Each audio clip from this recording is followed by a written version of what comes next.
atamakinganizire komeze neza bakunze namwe mwese mudengesha kukurana ibiganiro vya IgaNews ni kundi munsi kundi mwanya mu kiganiro kindi kandi aho tudahengeshanya gukora ibi nabiriya kugira turabe ko twabazanira top news ibiganiro bigezweho na cyane bijanye n'igihe dusanzwe turimwa no munsi aho na cyane mubona turi kumwe n'umutumire adasanzwe aho tuje kuganira ku bijanye n'ukuntu umuntu akwiye kubana neza n'abantu mu kibano ku kazi eka hariho hose birakenewe yuko uba umuntu ahuza n'abantu benshi bashoboka majambo make ukaba uzi kubana neza n'abantu ni kumwe n'uyu mutumire aho agiye kutubwira uko kwitwara kuri bagenzi bacu na cyane aho tugiye gutahura byinshi tutari tuzi bijanye n'ingaruka canke ibibi bishikira umuntu aba atabanye neza n'abagenzi we ariko na cyane atwigisha atubwira uko dukwiye kubikora kugira abantu bose tube tubanye neza kazi. Ndabaramukije abakunzi ba IgaNews, nitwa Ndabarashimana Egide, mvuka mu ntara ya Rumonge komine Muhuta. Nsanzwe ndi umunyeshure kuri kaminuza y'u Burundi igifato ico benshi bita psychology. Kuri no munsi ngo tuyage kukijanye no kubana neza n'abantu, ni gute umuntu yashobora kubana neza n'abantu, nibihe umuntu ashobora kunguka iyo abana neza n'abantu, nizihe ngaruka mbi zishobora gushika igihe umuntu atabanye neza n'abantu. Nico kibazo tuje kuganira ko hana ivyiyumviro tumenye ngere twashobora kwifata mu kibano. Murakoze.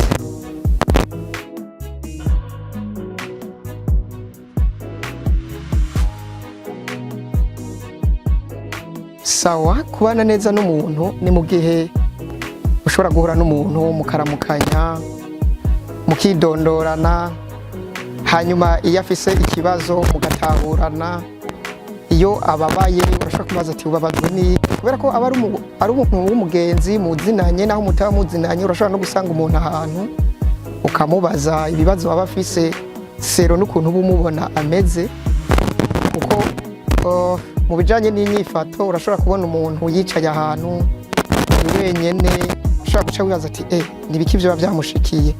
Aho rero urashobora kumwegera mukidondorana ukamubaza ikibazo aba afise, hanyuma umaze kumenya ikibazo aba afise ashobora kumutorera, mashobora kuja hamwe mugatora inyishu. Mu bisanzwe rero mukwana neza n'abantu canke kubaho neza ni mu gihe umuntu ashobora gutahura mugenzi we, ashobora gukora ibikorwa neza, ashobora kuba mu bibazo byose abashi biba bimushikiye akamenya ngena vyitwaramwo, atari wawe ndashika mu bibazo agacagira ihahamuka canka kitwara uko nakuriya. Yego.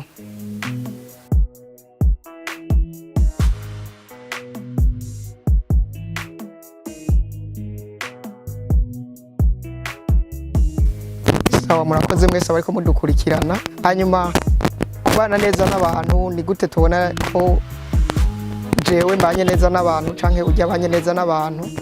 Nakivuze ngitangura kubana neza n'abantu no kwimenya wewe nyene uwuriwe bwa mbere, ukamenya ati jewe nkunda ibi nanka ibi. Hanyuma mu gihe mubanye n'umuntu kanaka mwaridondoranye canke murahuriye mu nzira, ushaka kumubwira ati je nkunda ibi nanka ibi.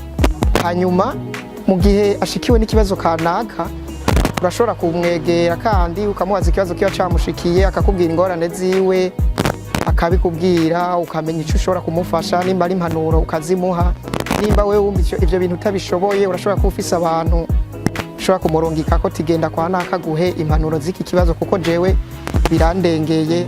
Hanyuma akakubwira akagufasha ukuntu ushobora kubaho mu ivyo bibazo uburimwo. Gashobora kukubwira ati mu gihe ubanye n'abantu witwara uku uvuga uku, kuko hariho amajambo ushobora gusanga umuntu ariko avuga atuma abana nabi n'abantu, n'ayandi ashobora kuvuga canke ibikorwa akora bigatuma abaho neza, akabaho anezerewe, bakabana n'abantu, abantu bose bakamwiyumvamwo ko ari umuntu w'umunyamahoro.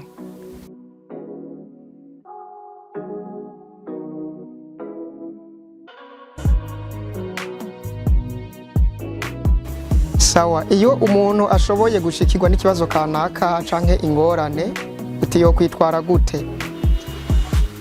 Ubwa mbere ho umuntu abayeho, abantu bose ntitubayeho ngo turiyizi ukuntu je ngo meze uku, oya, ariko nk'impanuro umuntu akwiye kumenya ati jewe ndiki nshaka gukora iki, hanyuma ivyo umaze kubimenya ukitahura wewe nyene urashobora no gutahura mugenzi wawe. Mu gihe rero ashikiwe n'ikibazo ukuntu yovyitwaramwo, twese tubayeho dufise abantu dushobora guhanuza mu gihe dushikiwe n'ikibazo kanaka. Ego birashika ugasanga hariho umuntu ashobora gushikirwa n'ikibazo ariko ntashoka bivuga, ugasanga vyigumijemwo. Mugabo nk'impanuro mu bijanye n'inyifato muri iki gihugu cacu c'u Burundi ndetse no mu kibano ahantu tugenda turaba, birafise akamaro iyo umuntu ashikiwe n'ikibazo, biramugirira akamaro akabibwira umuntu mu gihe yabibwiye umuntu kanaka biramufasha. Uti bimufasha gute? Dufate yuko nk'ubu je nashikiwe n'ikibazo, baranterefonye, nashikiwe n'umuntu ambwiye ati umugenzi kanaka wawe arapfuye. Aho nyene ncangiri hahamuka nkumva ko buza amahoro, ndashobora no kuja mwibarabara nkiruka, ndashobora kwicara ahantu nkatuza nkibaza ati none bigiye kugenda gute. Ugasanga rero ivyo bintu kuvyigumizamwo, ariko nk'impanuro ntitwovyigumizamwo, kubera ko rero umuntu aba afise umugenzi kanaka ashobora guhanuza. Uti yo vyitwaramwo gute? Genda ubwire mugenzi wawe ikibazo cagushikiye, kuko iyo ukivuze arashobora kugufasha. Uti ni witwara uku, kora ibi kugira ngo ivyo bibazo bivemwo. Natanze akarorero mu gihe wabuze umuntu, bakubwiye ko hari umuntu kanaka apfuye, ico ni kibazo gikunda gushikira benshi. Canke ugasanga umuntu kanaka yari afise amahera, arabuze yayonganye, yarakoze ibintu birapfa. Aho nyene acaja mu kibazo akibaza ubuzima bw'iyo bugiye guherera, ntabona remwa yazoshobora gukoresha kugira ngo abeho. Kwa wa muntu yabura ntashobora kubona wa muntu, ntasubira kumubona, aribaza ati note zosubira kubona na gute. Ibibazo nka kuri ugasanga n'ibikorwa umuntu kanaka yahora akora biranse ko abikora. Uko yovyitwaramwo rero nuko ashikira mugenzi we akamubwira ati je nashikiwe n'ikibazo kanaka, hanyuma umugenzi we akamufasha gutora inyishu, akamuha impanuro. Twese tubayeho duhanurwa, nivyo bitubeshejeho. Iyo rero umuntu ahanurwa kandi akaba ouvert canke ouverte, akavuga ibintu vy'uko biba biri, ivyo biroroshe kumufasha. Kuko iyo umuntu atavuga akaza imbere yawe agahora canke ukamushikira ukabona ko umuntu mu nyifato yiwe uko yahora yifata canke agenda siko biri, ugasanga vyahindutse, ukamwegera ukamubaza ati ufise ikibazo ikihe, akanga kukubwira. Aho vraiment biragoye guca ufata umwanya ngo umuhe impanuro kanaka, muga yabaye akiyugurura wenyene akavuga ati je ibibazo mfise nibi, aho urashobora kuronka ukuntu umufasha. Ingaruka mbere zishobora gushika mu gihe yanse kukubwira. Hano mu Burundi turafise ibigo vyinshi bivura ingwara zo mu mutwe, hariho kwa Rujanti, hariho Igitega, hariho n'izindi, hariho n'amakabine canke ibigo vy'abigenga ushobora gusanga bivura indwara zo mu mutwe. Mugereye umuntu yashikiwe n'ibibazo kanaka ntabivuge, arashobora kugira indwara zo mu mutwe. Izo nazo udusanga ukuntu bimufata, zangaruka mbi zimushikira nuko usanga yitwara nabi. Nakayahora agenda aramutsa abantu, mugahura ntakikuramutsa, abona yuko uri umugesera kuri we canke umwanka. Nakayahora aramutsa abantu, arakurengana ntanakuvugisha. Nakayahora avuga ivyiwe, ubu aricara ahantu agahora. Nakayahora agenda gutembera, ubu n'umuntu aguma aryamye, ntavuga n'ikintu na kimwe, mu majambo make yahoze. None bica bimugendera gute? Nivyo bibazo rero bigenda biramushikira mu gihe atavuze, acagira ingorane zo mu mutwe. Hanyuma kandi no mu kibano ntashobora kubana neza n'abantu. Twese tubayeho tuganira, none umuntu yogira ikibazo gute ntaganire? Umva akigize ntaganire n'abandi, biramugirira ingaruka mbi. Ugasanga agiye kwandura za ngwara zo mu mutwe zizomwamako. Ugasanga agiye kwa muganga, arakize, aragiye no kwa muganga, baramutekereye impanuro, nimba yagiye kwa mwavya bigo navuga baramutekereye impanuro imiti barayimuhaye agashika muhira yashika muhira yavuye kwa muganga yiyemeje ko imiti ashobora kuyifata kacavuga ati noneho nabacitse imiti agashaka kuyifata ivyo biramugirira ingaruka mbi udusanga rero agarutse kwa muganga kandi yagiye kwivuza umva yangwara yo mu mutwe yatumwa na bya bibazo yagiye arahura navyo akanka kubivuga ngo babitorere inyishu hakiri kare byaciye bituma agenda kwa muganga agiye kwa muganga impanuro bamuhaye ntiyayikurikije aciye agaruka kandi kubera ko imiti bamuhaye ntiyayifashe aciye agaruka kongera kuba hospitalize umva rero mu gihe umuntu atabanye neza n'abantu ni ibibazo byinshi agira ntushobora kugenda kwa naka uti ndakenyaka ntubanye neza n'umuntu ntukimuvugisha nawe wogenda kuvugisha umuntu gute wanse no kuba uverte canke uvere ngo umubwire ibibazo vyawe ufise kugira ngo abashe kugutorera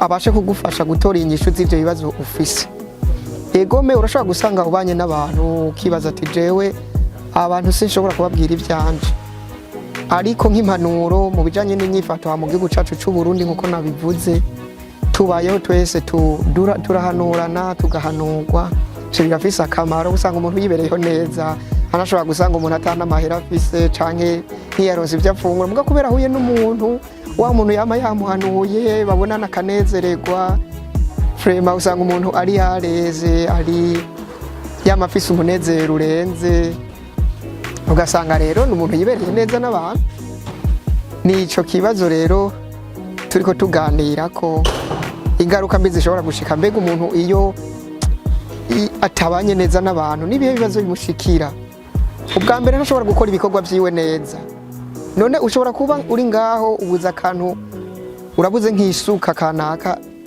ugiye uja gutiza umuntu kubera kutabanye neza n'abantu ntushobora kumva wowe nyene wogenda kwa mugenza uti ntizaka ntubanye neza nawe usigaye umubona ntukimuramutsa ubona ko ari umwasi wawe umva ivyo biratuma ububanye nabi n'abantu nturangura ibikorwa vyawe neza oya ego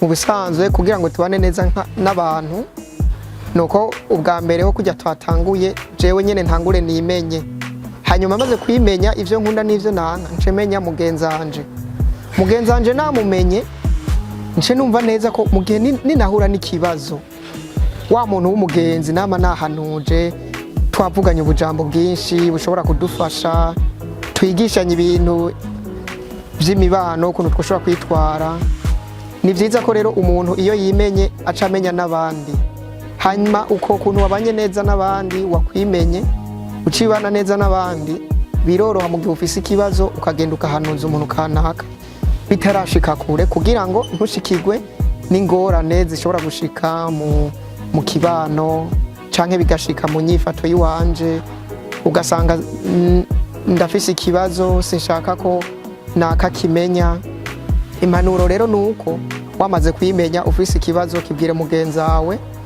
hama guha impanuro kuko hari igihe ushobora kugira ikibazo ukabura ngene uvyitwaramwo ni bindi navuga ucugira ingorane izo ngorane ziba ku nyifato yawe ugasanga uratanguye kugendagenda urabona ko abantu bose bakwanka ugasanga uricaye ahantu ha wenyene kuvuga ntushaka kuvugana n'abantu nakaraje uranye kumwanka ati no mviraho sindagushaka urumva uwo muntu biragoye ko umenya ngene yoshobora kubana neza n'abantu kubera yahinduye inyifato yiwe rero impanuro tumenye ngene tubana neza n'abantu umuntu mushikire muramuse tera inkuru musaba imbabazi mu gihe uba wamugiriye nabi hanyuma mu gihe yagukoreye iciza canke mu gihe yaguhaye impanuro mushimire kuko zirya mpanuro yaguhaye ushitse hariya ziragufasha hari n'igihe ushaka gukora ikintu kanaka mugashaka kuvuga ati umugenzi wanje yambwiye ibi nibi yampanuye ibi nibi no kwitwara uko no reka ndabireke kubera ko uramaze kumenya ni wagira ikibazo ukanka kukivuga hakiri kare birafise ingaruka mbi twazivuze ni nyinshi urashobora kugira ingorane zo mu mutwe mu nyifato urashobora kutamenya ngene ushobora gupanga ibikorwa ushobora gukora ni byinshi nk'akajambo ka nyuma rero, impanuro dutanze nuko twobana neza n'abantu, tukimenya twebwe nyene, hanyuma tukamenya ko dufise ikibazo dushobora kwegera umuntu kanaka tukamusaba impanuro. Yego.